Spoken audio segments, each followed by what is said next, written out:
Time magazine পডকাস্টের একদম শেষ পর্বে।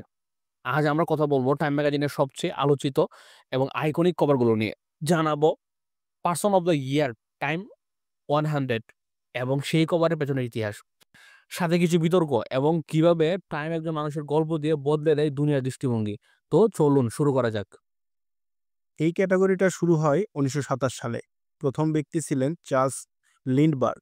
কিন্তু মানুষ অবাক হয়ে যখন হিটলার ১৯৩৮, আয়াতুল্লাহ খামেনি ১৯৭৯, এমনকি পুতিনের মতো ব্যক্তিরাও এই খেতাব পায়। টাইম তখন স্পষ্ট করেছিল পারসন অফ দ্য ইয়ার মানে মোস্ট ইনফ্লুয়েন্সিয়াল, মোস্ট পজিটিভও নয়। অনেক সময় নেতিবাচক প্রভাবও আলোচনা জানার জন্য এই তালিকা করা হয়। টাইম 100 হচ্ছে তাদের বার্ষিক তালিকা, যারা পৃথিবীকে যে কোনোভাবে পরিবর্তন করেছেন। এতে রাজনীতিবিদ, বিজ্ঞানী, শিল্পী, সমাজকর্মী, এমনকি আন্দোলনের নেতৃত্বদানকারীও থাকতে পারে। ২০১৮ সালে রিহানা থেকে শুরু করে Nadia Murad, Elon Musk, Kim Jong Un সবাই ছিল। আবার এই তালিকা নিয়ে বিতর্কও হয়। কে বাদ পড়লেন, কারা জায়গা পেলেন। এবার কিছু আইকনিক কভার, শক্তি ও গল্প নিয়ে আলোচনা করা যাক। The silence breakers, me two আন্দোলনের সময় এই কভার কাঁপিয়ে দিয়েছিল দুনিয়াকে। শুধু তারকা নয়, সাধারণ কর্মজীবী নারীদের মুখ টাইম কভার এসেছিল। আবার ২০০১ সালে 9/11 এর পরের কভার, ২০২০ সালে কোভিড প্যান্ডেমিক কভার ও ২০২২ সালে ইউক্রেন যুদ্ধ, সবগুলোর মধ্যেই ছিল একটা মেসেজ, একটা সময়ের প্রতিচ্ছবি।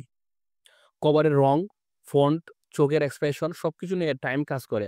যেন সেটা শুধু ছবি না হয়, হয় একটা অনুভূতির চিত্র। টাইম কভার নিয়ে বিতর্ক ও সেলফ সেন্সরশিপ। অনেক সময় টাইম কভার না করার সিদ্ধান্ত নিয়েও বিতর্কে পড়েছে। যেমন কিছু বিশেষ রাজনৈতিক ঘটনাকে গুরুত্ব না দেওয়া বা মার্কিন সরকারের অনুকূলে কিছু কভার করা নিয়ে সমালোচিত হয়েছে। আবার এমনও হয়েছে একই ইস্যুতে ইউএস ভার্সনে এক কভার আর এশিয়া ভার্সনে অন্য। এতে অনেকে প্রশ্ন তুলে, সত্যিই কি টাইম একই পৃথিবীকে তুলে ধরে?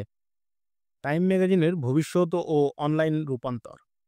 টাইম এখন কাগজের পাতা ছাড়িয়ে video, documentary, podcast, time event সব জায়গায় ছড়িয়ে গেছে।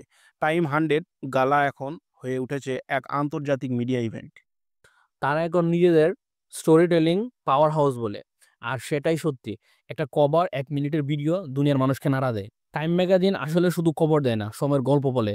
যাকে কভার দেয় তাকে ইতিহাস করে রেখে দেয়। এই তৃতীয় পর্বে আমরা টাইম ম্যাগাজিনকে দেখেছি, বুঝেছি, প্রশ্ন করেছি। এবার আপনারা কিভাবে টাইমকে দেখেন, প্রাসঙ্গিক মনে করেন, আপনাদের কমেন্টে জানান। অবশ্যই দর্শকদের অনুরোধ করব আপনাদের কমেন্টে জানাবেন। যারা আমাদের সঙ্গে ছিলেন শুরু থেকে তাদের জন্য ভালোবাসা। সামনে ফিরবো নতুন সিরিজ নিয়ে। মিডিয়া পাওয়ার দুনিয়াকে যেভাবে গড়ে তোলে, কিছু গল্প, কিছু নাম আর কিছু সংবাদ। সেই পর্যন্ত ভালো থাকুন, সাবস্ক্রাইব করুন এবং নেক্সট রাজনীতির কোন বিষয় নিয়ে আপনারা জানতে আগ্রহী অবশ্যই কমেন্টে জানান। ধন্যবাদ সবাইকে।